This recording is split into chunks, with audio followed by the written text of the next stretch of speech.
গীতাৰণী ৰামচিয়াৰী মই সদৌ অসম লেখিকা সমাৰোহ সমিতিৰ প্ৰচাৰ সম্পাদিকা আৰু লগতে আমাৰ গৌৰীপুৰ শাখাৰ সহ সম্পাদিকা। তো আজি আমি কনকলতা বৰুৱাৰ শ্বহীদ দিৱস পালন কৰিছোঁ আৰু সেই উদ্দেশ্যে আমি একগোট হৈছোঁ সকলোৱে লেখিকাৰ গৌৰীপুৰ শাখাৰ লেখিকাসকল। তো ভাবিছোঁ মই কবিতা এটাকে তেওঁৰ স্মৃতিত মানে পাঠ কৰি দিওঁ। তো দুলাইন পাঠ কৰি দিব বিচাৰিছোঁ আৰু মোৰ কবিতা নহয় এয়া, আচলতে মই এয়া নেটৰ পৰাই লৈছোঁ।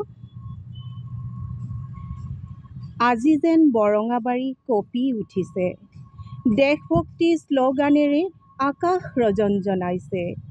বুকুত দুৰ্বাৰ সাহস আৰু আকাংক্ষালৈ কনকলতাজনীও আগবাঢ়ি আহিছে।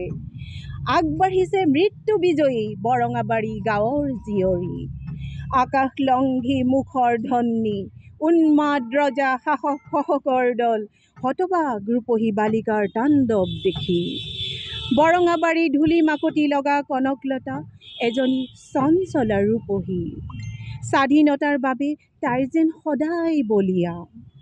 নিদিও দেশত দেশদ্ৰোহী ডাকিবলৈ, নিদিও মৰমক টকাৰে কিনিবলৈ, বুকুত সাহস লৈ আমি আগবাঢ়িছোঁ গহপুৰ অভিমুখে।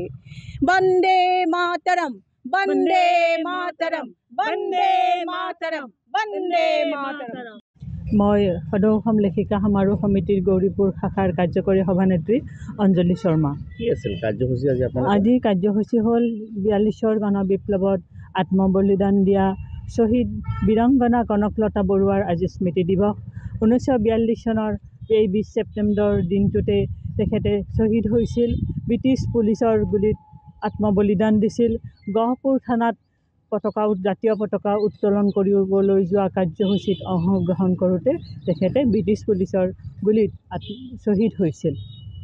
আৰু সেই দিনটোৱে আমি 2002 চনৰ এই 20 ছেপ্টেম্বৰৰ পৰা আমি প্ৰতিটো বছৰতে সদৌ অসম লেখিকা সমাৰোহ সমিতিৰ কেন্দ্ৰীয়ভাৱে আমি জাতীয় চেতনা দিৱস পালন কৰোঁ।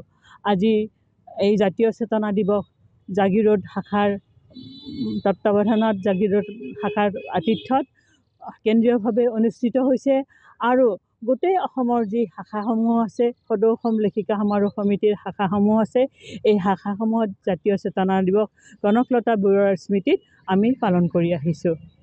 Thank you. যিকোনো খবৰৰ বাবে যোগাযোগ কৰক 7099017330 অথবা 7099017990 নম্বৰত।